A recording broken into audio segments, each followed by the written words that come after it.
तो हेलो साथियों, स्वागत है अपने चैनल हाई मोटिवेटर में। तो साथियों, जैसा कि आपको पता है, हम एक सीरीज स्टार्ट की है वीडियो री एग्जाम के लिए जीएस की। तो इसमें प्रैक्टिस सेट नंबर 3 करने जा रहे हैं। इससे पहले 2 प्रैक्टिस सेट हो चुके हैं और इसकी प्लेलिस्ट भी मैंने बता दी है। मैंने आपको बताया है कि लगभग 3 से 4 क्लास आपको डेली जीएस की देखने को मिलेगी, जिससे क्या है कि आपका जो भी रिवीजन बहुत ज़्यादा हो जाए और जीएस के अंदर आपके कहीं की उम्मीद रहेगी 50 में से 50 आने की। ठीक है, तो वीडियो को पूरा देखा करो और वीडियो को थोड़ा शेयर कर दो, जिससे कि आपके और भी जो फ्रेंड वगैरह तैयारी कर रहे हैं तो उन्हें भी पता चल जाए। और आपको बता दूं, बहुत अच्छे क्वेश्चन दिए जा रहे हैं सीरीज में। ठीक है, तो सीरीज को पूरा देखना और लगातार 3 से 4 आपको क्लास देखने को मिलेंगी डेली। ठीक है, तो और कुछ वन लाइनर क्वेश्चन होते हैं वो स्टार्टिंग में हम करते हैं, उसके बाद हम 50 क्वेश्चन करते हैं। तो आज की वीडियो में स्टार्ट करते हैं। तो सबसे पहले हम देखने वाले हैं कुछ जो वन लाइनर। ठीक है, तो सबसे पहले हम देख लेंगे कि जो गुलाम वंश के संस्थापक कौन थे। तो गुलाम वंश की स्थापना कुतुबुद्दीन ऐबक ने की थी। ठीक है, और कुतुबुद्दीन ऐबक के समय जो राजधानी थी ये लाहौर थी। ठीक है, कुतुबुद्दीन ऐबक के समय जो राजधानी थी लाहौर थी। और कुतुब मीनार की नींव जो कुतुब मीनार की जो नींव डाली थी वो कुतुबुद्दीन ऐबक ने डाली थी। और उसका पूर्ण रूप मतलब कुतुब मीनार का जो पूर्ण रूप से निर्माण कराया था इल्तुतमिश ने कराया था। इसका जो पूर्ण रूप से निर्माण कराया था कुतुब मीनार का, नींव डाली थी कुतुबुद्दीन ऐबक ने और इसका पूर्ण रूप से निर्माण कराया था इल्तुतमिश ने। अब जैसे कुतुबुद्दीन ऐबक को लाख वक्स कहा जाता है। ठीक है, ये प्रश्न बहुत ज़्यादा पूछा जाता है कि लाख वक्स किसे कहा जाता है। तो कुतुबुद्दीन ऐबक को कहा जाता है। और कुतुबुद्दीन ऐबक ने अजमेर में ही 2.5 दिन का झोपड़ा और दिल्ली में कुव्वत उल इस्लाम मस्जिद का निर्माण कराया था। ठीक है, कुतुबुद्दीन ऐबक ने अजमेर में 2.5 दिन का झोपड़ा और दिल्ली में कुव्वत उल इस्लाम मस्जिद का निर्माण कराया था। तो ये आप देख रहे हो किस प्रकार से आपको क्वेश्चन पढ़ रहे हैं, तो कहीं ना कहीं आपके लिए बहुत ज़्यादा उपयोगी होंगे। अब जैसे देखते हैं बख्तियार खिलजी ने। ठीक है, बख्तियार खिलजी ऐबक का सेनानायक था, यानी कि जो बख्तियार खिलजी था वो कुतुबुद्दीन ऐबक का सेनानायक था। और जो बख्तियार खिलजी ने, जैसा कि आपको बताया, नालंदा विश्वविद्यालय को ध्वस्त कर दिया था। ठीक है, ये किसने किया था? बख्तियार खिलजी ने नालंदा विश्वविद्यालय को पूरी तरीके से ध्वस्त कर दिया था। ये कुतुबुद्दीन ऐबक का सेना नायक था। इल्तुतमिश ऐबक का गुलाम था। ठीक है, जो इल्तुतमिश था वो ऐबक का गुलाम एवं दामाद था। ठीक है, तो कुतुबुद्दीन ऐबक का जो दामाद था वो इल्तुतमिश था और ये गुलाम था। इसी की बेटी की शादी इल्तुतमिश के साथ हुई थी, उसका ये दामाद था। ठीक है, और कुतुबुद्दीन ऐबक की जो मृत्यु हुई थी तो उस समय ये बदायूं का शासक था। ठीक है, जो इल्तुतमिश, जब कुतुबुद्दीन ऐबक की मृत्यु हुई थी तो उस समय ये बदायूं का शासक था। इल्तुतमिश ने क्या किया, फिर राजधानी को लाहौर से दिल्ली लाया। जैसा कि आपको बताया, जो लाहौर थी ये कुतुबुद्दीन ऐबक के समय राजधानी थी। फिर क्या हुआ, जब इसके दामाद ने, ठीक है, इसका जो गुलाम था इसी का ये दामाद था इल्तुतमिश, इसने क्या किया था, लाहौर से फिर दिल्ली स्थानांतरित कर दी की राजधानी। ठीक है, तो ये देख सकते हो। अब जैसे इल्तुतमिश वह पहला शासक था जिसने सुल्तान पद की जो वैधानिक स्वीकृति बगदाद के खलीफा से खलीफा से प्राप्त की थी। सुल्तान पद की जो वैधानिक स्वीकृति बगदाद के खलीफा से प्राप्त की थी। इल्तुतमिश ने सबसे पहले शुद्ध अरबी सिक्के जारी किए थे। यानी कि शुद्ध अरबी सिक्के किसने जारी किए थे? तो ये इल्तुतमिश ने किए थे। तो यहाँ से आप देख रहे हो काफ़ी पॉइंट आपके क्लियर हो रहे हैं। उसके बाद हम 50 क्वेश्चन भी करने वाले हैं। अगर ये सीरीज देखते रहते हो, ये प्रैक्टिस देखते रहते हो लगभग, तो जीएस के अंदर आपके पूरे में पूरे आएंगे। और आपको बता दूं, कुछ समय के बाद हम हिंदी की क्लास भी स्टार्ट कर देंगे। ठीक है, अब जैसे कि इसने क्या किया था, कुतुबुद्दीन जो इल्तुतमिश ने एकता प्रणाली की शुरुआत की थी। यानी कि इल्तुतमिश ने एकता प्रणाली शुरू की थी। इल्तुतमिश के द्वारा किए गए जो संगठन था, एक जो तुर्कान ए चहलगानी का विनाश किसने किया था? ये बलबन ने किया था। ठीक है, मगर इसे स्टार्ट किसने किया था? तो इल्तुतमिश ने किया था। और इसका विनाश पूछा जाता है कि तुर्कान ए चहलगानी का जो विनाश किसने किया था? ये किया था बलबन ने। इसने क्या किया था? ठीक है, इसने राज दरबार में सिद्धा एवं पैबोस की प्रथा की शुरुआत की थी। ठीक है, इसने अपने विरोधियों के प्रति लौह एवं रक्त की नीति का अपहरण किया। ये किसके समय? ये बलबन के समय हो रहा है। ठीक है, इसने किया था सिजदा एवं पैबोस प्रथा की शुरुआत की थी। और इसने क्या किया था? लौह एवं रक्त की नीति का पालन किया। ये बलबन ने किया था। नसरुद्दीन महमूद ने बलबन को उलूग खां की उपाधि दी थी। जो नसरुद्दीन महमूद था ये बलबन को इसने कहा था उलूग खां की उपाधि दी थी। नसरुद्दीन जो महमूद एकमात्र जो सुल्तान था, यानी कि जो नसरुद्दीन जो महमूद था एक मात्र जो सुल्तान था जो टोपी सीकर अपनाकर जीवन यापन करता था। ठीक है, तो यहाँ से काफ़ी पॉइंट्स आपको क्लियर हुए होंगे। सिजदा एवं पैबोस ये बलबन से, लौह रक्त नीति बलबन से। ठीक है, और इसके जो नसरुद्दीन महमूद ने इसे उपाधि दी थी उलूग खां की। और जो नसरुद्दीन महमूद था ये टोपी सीकर अपनाकर अपना जीवन यापन करता था। ठीक है, तो इस प्रकार से काफ़ी जो पॉइंट क्लियर हो गए होंगे। तो अब हम जो अपना पहला क्वेश्चन देखने वाले हैं। ठीक है, तो क्लास को पूरा देखना। तो सबसे पहले हम अपना पहला प्रश्न देखने जा रहे हैं कि निम्नलिखित में कौन सा राज्य पड़ोसी देश भूटान के साथ सीमा साझा करता है। ठीक है, इनमें से कौन सा राज्य? असम, पश्चिम बंगाल, अरुणाचल प्रदेश या इनमें से सभी? तो इसका जो राइट आंसर हो जाएगा वो इनमें से सभी। तो भूटान के साथ जो सीमा साझा करते हैं ये असम भी करता है, अरुणाचल प्रदेश भी करता है, पश्चिम बंगाल भी करता है। तो इसका राइट आंसर हो जाएगा यानी कि जो इसका राइट आंसर हो जाएगा वो डी हो जाएगा। ठीक है, नेक्स्ट क्वेश्चन देखते हैं। अरावली पहाड़ी, ठीक है, अरावली पहाड़ी के पश्चिमी छोर से निम्न में से कौन सी नदी निकलती है? लूनी, माही, बनास या A+B दोनों?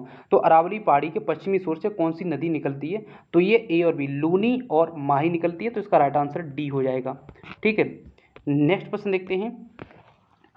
जो सैंडल पीक की अवस्थिति है ग्रेट निकोबर में, उत्तरी अंडमान में, मध्य अंडमान में, दक्षिणी अंडमान में? तो 3 का राइट आंसर हो जाएगा उत्तरी अंडमान में, तो ऑप्शन बी राइट आंसर हो जाएगा।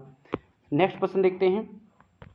दिए गए विकल्पों में कौन कृष्णा नदी की सहायक नदी नहीं है? इनमें कृष्णा नदी की सहायक कौन सी नहीं है? अमरावती, पंचगंगा, मूसी या पैनगंगा? तो इसमें कौन सी जो नदी है वो कृष्णा की सहायक नदी नहीं है, तो इसका जो पैनगंगा है ये कृष्णा की सहायक नदी नहीं है। तो अमरावती, पंचगंगा, मूसी ये कृष्णा की सहायक नदी है।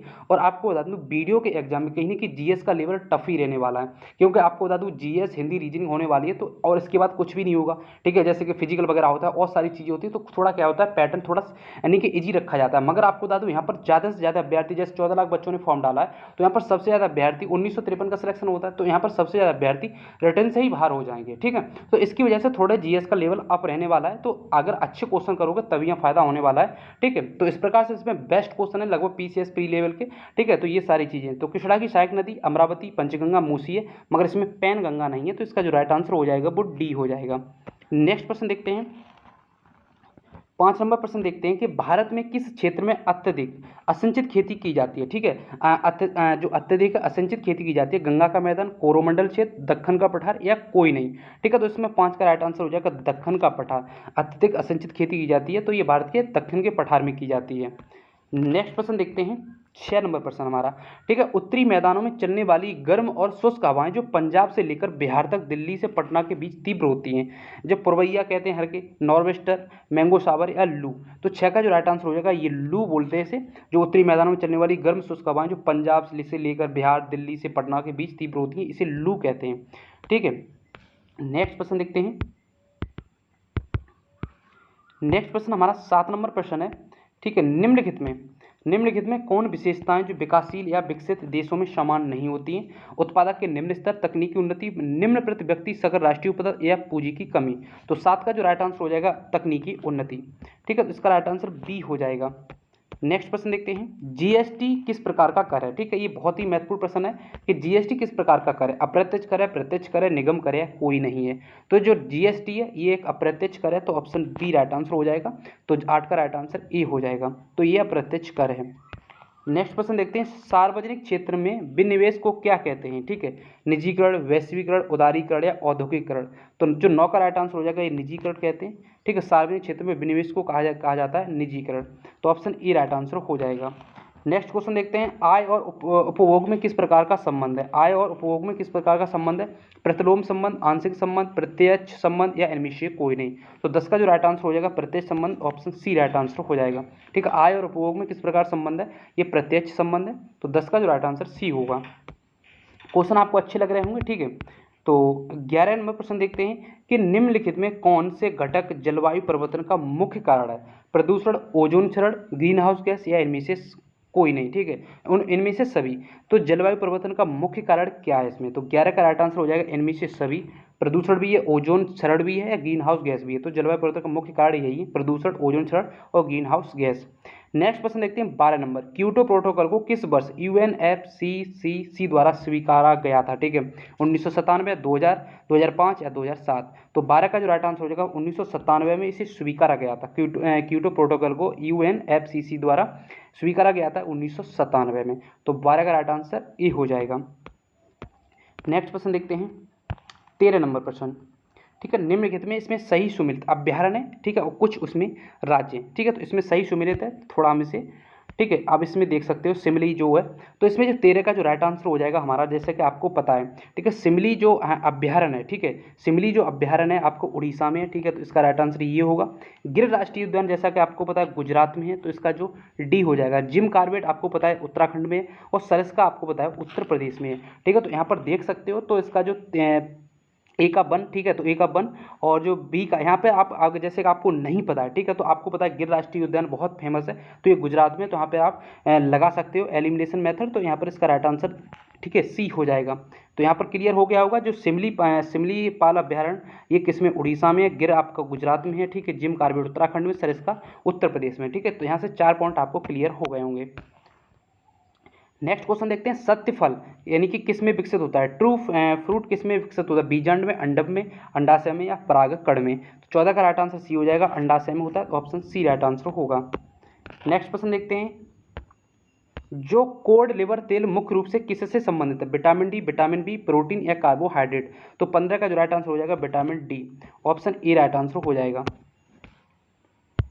नेक्स्ट क्वेश्चन देखते हैं कि जो यानी कि निम्न में किसे प्रोटीन जो कारखाना कहा जाता है, निम्न में से किसे प्रोटीन कारखाना कहा जाता है, माइटोकॉन्ड्रिया को, क्लोरोप्लास्ट को, राइबोसोम को या डिक्टियोसोम को। तो 16 का जो हमारा राइट आंसर हो जाएगा ये राइबोसोम को कहा जाता है, तो ऑप्शन सी राइट आंसर हो जाएगा। प्रोटीन कारखाना किसे कहा जाता है, तो ये राइबोसोम को कहा जाता है। क्योंकि आपको बता दूं विज्ञान से भी कुछ ना क्वेश्चन देखने को मिलेंगे, तो यहाँ पर प्रत्येक तरीका के यहाँ पर प्रश्न रखे गए हैं, ठीक है। नेक्स्ट प्रश्न देखते हैं कि ओह जीव जिनमें यानी कि ओह जीव जिनमें केंद्रक झिल्ली का अभाव होता है तो को क्या कहा जाता है, एक कोष की जीव, बहुकोष की जीव, यूकैरियोटिक या प्रोकैरियोटिक, ठीक है। जिसमें केंद्रक झिल्ली का अभाव होता है उसे क्या कहा जाता है, तो 17 का राइट आंसर हो जाएगा डी, प्रोकैरियोटिक कहा जाता है।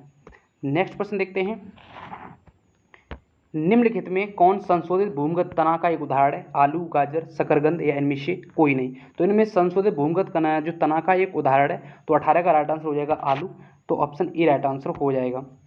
नेक्स्ट प्रश्न देखते हैं, निम्नलिखित में कौन सा कथन फ्लोएम के बारे में सही है, फ्लोएम पानी और खनिजों का परिवहन होता है, फ्लोएम फोटोजेनेटिक उत्पादों का परिवहन होता है, फ्लोएम पौधों को सहारा देता है, यानी इसमें बी प्लस सी मतलब डी। तो इसमें कौन सा राइट आंसर हो जाएगा, तो इसका राइट आंसर हो जाएगा बी, जो फ्लोएम होता है फोटोजेनेटिक उत्पादों का परिवहन करता है, तो ऑप्शन बी राइट आंसर हो जाएगा।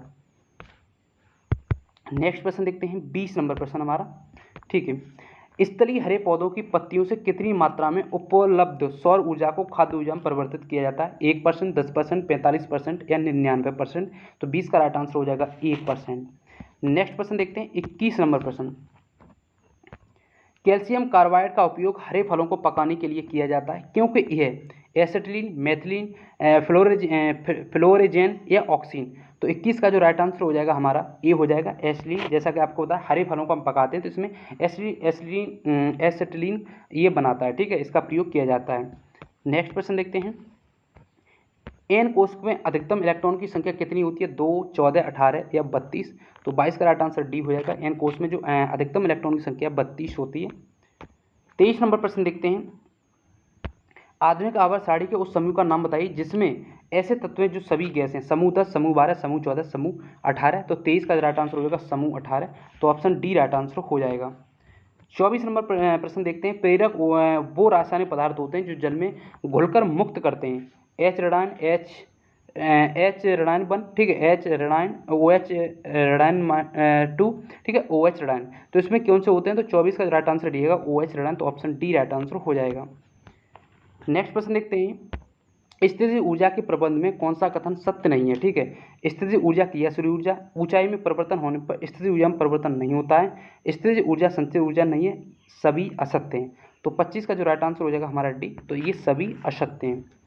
नेक्स्ट प्रश्न देखते हैं, निम्नलिखित में कौन सी तरंग अनुप्रस्थ नहीं है, स्थिर जल में पत्थर फेंकने पर उत्पन्न तरंग, भूकंपी तरंगों में एस तरंगें, डोरो यंत्रों से उत्पन्न तरंगें, सितार, गिटार, बीड़ा या सर्पिलाकार स्प्रिंग में उत्पन्न तरंगें। तो 26 का जो हमारा राइट आंसर हो जाएगा वो डी हो जाएगा, सर्पिलाकार स्प्रिंग में उत्पन्न तरंगें, ये अनुप्रस्थ तरंगें नहीं है। नेक्स्ट प्रश्न देखते हैं, हमारा जो 27 नंबर प्रश्न है कि भारत का प्रथम निर्यात उपयोगीकरण क्षेत्र EPZ का सृजन हुआ था, कांडला में, मुंबई में, नई दिल्ली में या विशाखापत्तनम में। तो 27 का राइट आंसर ये कांडला में हुआ था। 28 नंबर प्रश्न देखते हैं, भारतीय पंचवर्षीय योजना का प्रमुख उद्देश्य धन या आय का समान वितरण, स्वावलंबन एवं विदेशी सहायता पर निर्भरता कम करना, पिछड़ी जातियों का विकास, निजी क्षेत्र की बढ़ती भूमिका। तो 28 का राइट आंसर हो जाएगा बी, स्वावलंबन एवं विदेशी सहायता पर निर्भरता कम करना। तो ऑप्शन बी राइट आंसर हो जाएगा। नेक्स्ट प्रश्न देखते हैं, भारतीय चरागाह एवं चारा अनुसंधान संस्थान स्थित है, पटना में, रांची में, झांसी में या करनाल में। तो भारतीय चरागाह एवं चारा अनुसंधान कहाँ पर स्थित है, तो 29 का राइट आंसर सी हो जाएगा, ये झांसी में, तो ऑप्शन सी राइट आंसर हो जाएगा, 29 का ऑप्शन सी राइट आंसर होगा। नेक्स्ट प्रश्न देखते हैं, संविधान के किस अनुच्छेद के अंतर्गत किसी व्यक्ति के विदेश यात्रा के अधिकार को संरक्षण प्रदान करता है? ठीक है, अनुच्छेद 18, अनुच्छेद 21, अनुच्छेद 19 या अनुच्छेद 15। ठीक है, तो 30 का हमारा राइट आंसर हो जाएगा अनुच्छेद 21। ये किसी व्यक्ति को विदेश यात्रा के जो अधिकार को संरक्षण प्रदान करता है, तो एक अनुच्छेद 21 करता है, तो ऑप्शन बी राइट आंसर हो जाएगा। 31 नंबर प्रश्न देखते हैं, सेवा के अधिकार की अवधारणा सर्वप्रथम किस देश में प्रारंभ हुई है? ब्रिटेन, भारत, अमेरिका या चीन? तो 31 का राइट आंसर हो जाएगा ये ब्रिटेन में हुई है, ऑप्शन ए राइट आंसर होगा।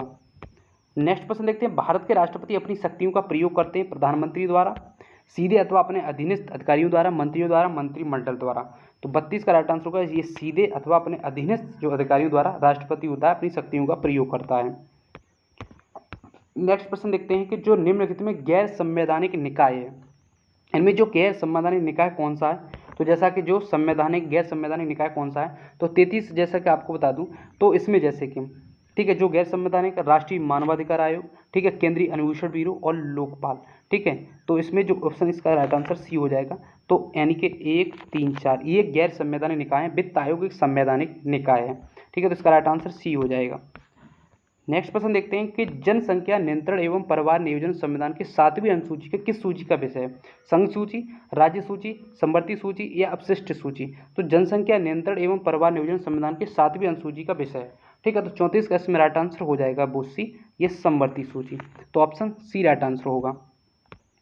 नेक्स्ट प्रश्न देखते हैं कि राज्य सरकार का, ठीक है, राज्य सरकार का कार्यकारी अध्यक्ष संवैधानिक प्रमुख कौन होता है? राज्यपाल होता है। राज्य सरकार का पूछा है इसमें, मुख्यमंत्री, उच्च न्यायालय के मुख्य न्यायाधीश या मुख्य सचिव? तो 35 का जो राइट आंसर हो जाएगा हमारा ए हो जाएगा, राज्यपाल होता है, ये संवैधानिक प्रमुख होता है और कार्यकारी अध्यक्ष होता है राज्य का, तो ये कौन होता है? ये राज्यपाल होता है। अगर क्लास आपको पसंद आए तो चैनल को जरूर सब्सक्राइब करना, क्योंकि इसी प्रकार से आपको डेली क्लास वगैरह देखने को मिलेगी। लगभग एक दिन में 3 से 4 क्लास हैं। निम्नलिखित में किस समिति आयोग ने न्याय पंचायतों के गठन की सिफारिश की थी?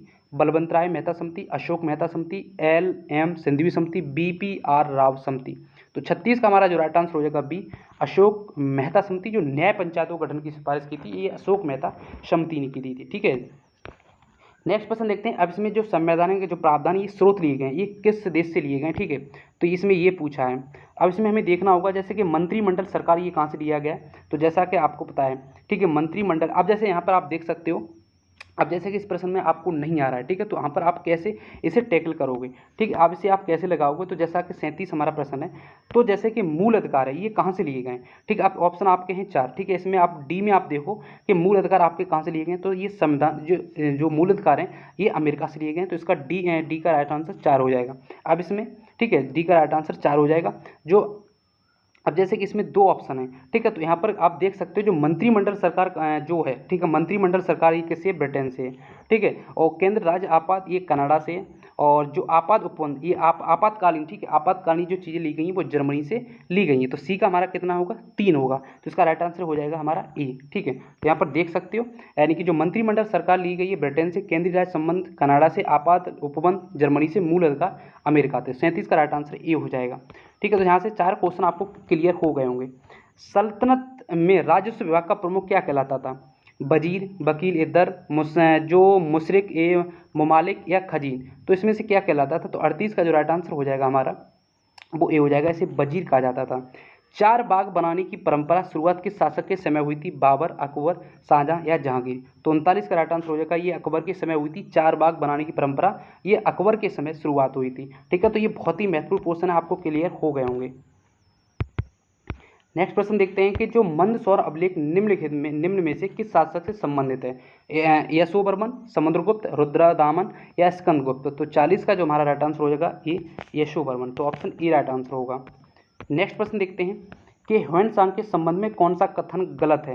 इनमें कौन सा कथन गलत है? हर्षवर्धन के शासन काल में भारत आया था, ठीक है, और इसका जो भ्रमण जो प्रतांत सियुकी में बढ़त है, और ह्वेन-सांग ने बुद्ध की प्रतिमा के साथ साथ सूर्य एवं शिव की प्रतिमा की पूजन किया था, और सभी सत्य हैं। तो इसमें इसमें ह्वेन-सांग के संबंध में कौन सा कथन जो गलत पूछा है? तो इसमें पूछा है, तो इसका 41 का जो हमारा राइट आंसर होगा डी हो जाएगा। ठीक है, तो ये सभी सत्य हैं। ठीक है, सेंधव सभ्यता के जो प्रमुख स्थल रोपड़ किस नदी किनारे स्थित है? सिंधु, रावी, मादर या सतलज? तो 42 का राइट आंसर हो जाएगा हमारा सतलज, तो ऑप्शन डी राइट आंसर हो जाएगा। सेंधव सभ्यता के प्रमुख स्थल रोपड़ किस नदी किनारे स्थित है? तो ये सतलज के। नेक्स्ट प्रश्न देखते हैं, जो उत्तरकालीन मुगल सम्राट में सर्वाधिक समय तक शासन किसने किया था? बहादुर शाह ने किया था, जहांगीर शाह ने किया था, शाह आलम द्वितीय ने या मोहम्मद शाह ने? तो 43 का राइट आंसर हो जाएगा ये शाह आलम द्वितीय ने किया था, तो ऑप्शन सी राइट आंसर हो जाएगा। नेक्स्ट प्रश्न देखते हैं कि प्रमुख जैन तीर्थकारों ने अरिस्टनेमी 22वें का प्रतीक चिन्ह किया था। जो अरिस्टनेमी थी ये 22वें तीर्थकार थे, तो इनका चिन्ह क्या था? शंख था, सर्प था, सिंह था या नील कमल था? तो 44 का राइट आंसर हमारा ए हो जाएगा। तो इनका जो प्रतीक था वो शंख था।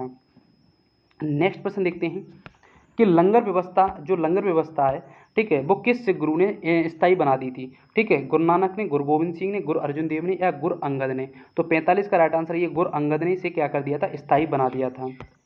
नेक्स्ट प्रश्न देखते हैं 46 नंबर प्रश्न, ठीक है, कि निम्नलिखित गवर्नर जनरल में से किसने ने राजकीय कोषागार को मुर्शिदाबाद से हटाकर कलकत्ता लाया?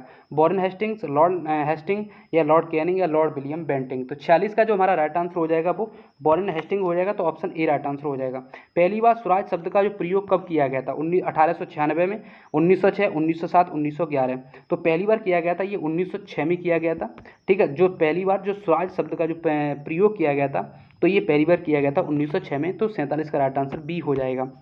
नेक्स्ट प्रश्न देखते हैं, जो आर्थिक सहयोग और विकास संगठन का मुख्यालय कहाँ पर है? आर्थिक सहयोग और विकास संगठन का मुख्यालय कहाँ है? जेनेवा, वियना, पेरिस या न्यूयॉर्क? तो 48 का राइट आंसर हमारा सी हो जाएगा, तो ये पेरिस में है। नेक्स्ट प्रश्न देखते हैं कि 49वीं, ठीक है, 49वीं समांतर रेखा किन देशों की अंतर्राष्ट्रीय सीमा रेखा है? 49वीं, ठीक है, तो 49 का राइट आंसर यूएस और कनाडा की है। जो 49वीं समांतर रेखा किस देशों के बीच की अंतर्राष्ट्रीय सीमा है? तो ये 49वीं यूएस और कनाडा की है, ठीक है। तो आज की जो हमारी क्लास समाप्त होती है। अगर आपको क्लास यहाँ पर पसंद आती है, ठीक है, चैनल को जरूर सब्सक्राइब करना, इसी प्रकार से आपको क्लास मिलती रहेगी। और आपको बता दूँ, आप जैसा कि आपको बताया वीडियो में कहीं ना कहीं लेवल अच्छा खासा रहने वाला है, तो आप उसे इतनी मतलब आसान मत समझना, ठीक है। तो लगभग 3 से 4 क्लास आपको दी जा रही है, तो चैनल को जरूर सब्सक्राइब कर लेना, तो शेयर जरूर कर देना। तो आज की वीडियो में रखते हैं, धन्यवाद।